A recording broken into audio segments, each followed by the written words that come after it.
posted. Yeah. But if you're not sure, you feel intimidated. Back a little Yeah.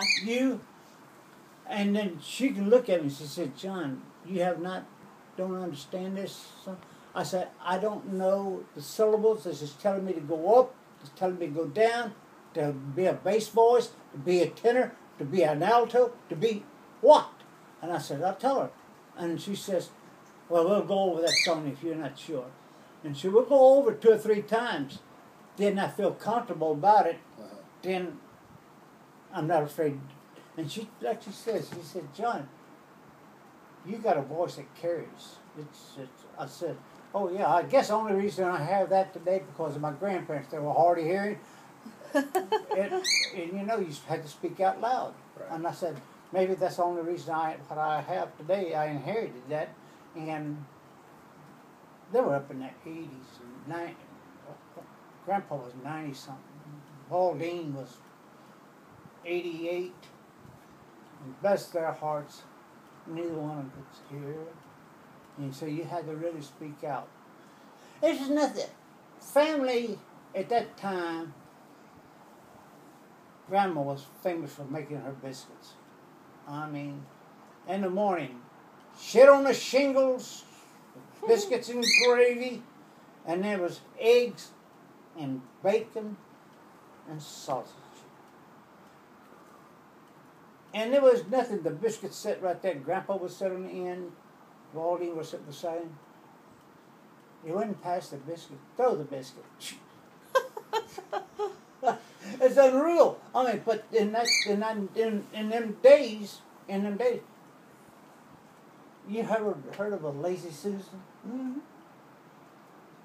Roll the center part, all the food stood like that. Right.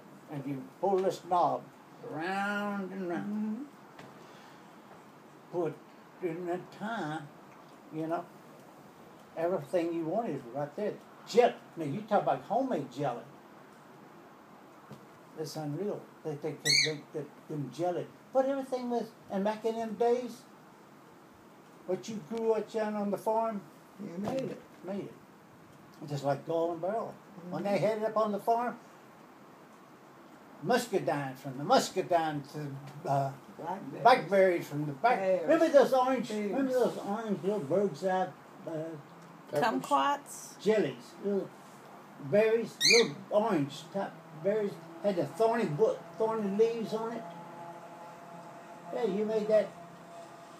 I can't think of the name of the berry. Grandma used to make that. It was orange berry, about the size of a pencil eraser.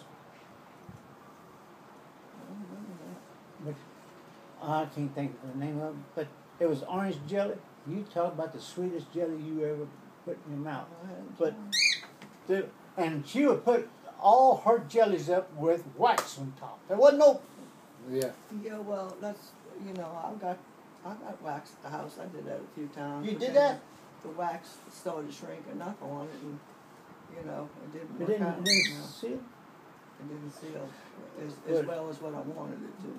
But it's just like when things were made on the farm, like cornmeal. Yeah. You take your corn, shell the corn. They had a machine Grind that's it? on it, A grist mill. and you put the corn down there, and your cornmeal came out. It came out and she had a cupboard of flour, cornmeal, and boxes that slid in and out, like baking powder, everything that was there. But back in them old days, if you knew what you knew now, that's what then you had then. No less, you know. But you know, like you say, everything you wanted, you grew out there in the garden. Right. Potatoes. And I hated to go underneath the house. That's where y'all The kept. fleas Is that attacked. where y'all kept the potatoes? Yes. And the sand underneath the house. The fleas would attack us. But, you know, he would get a stalk, a banana stalk. And the fleas would attack Really? the banana stalk. But, you know, I think my grandparents, for my That education, was a rush. No warning. Here's my glass, baby. Look at my glass. I am so thirsty. Well, come on, dance. Come on, dance. Well, come on, dance.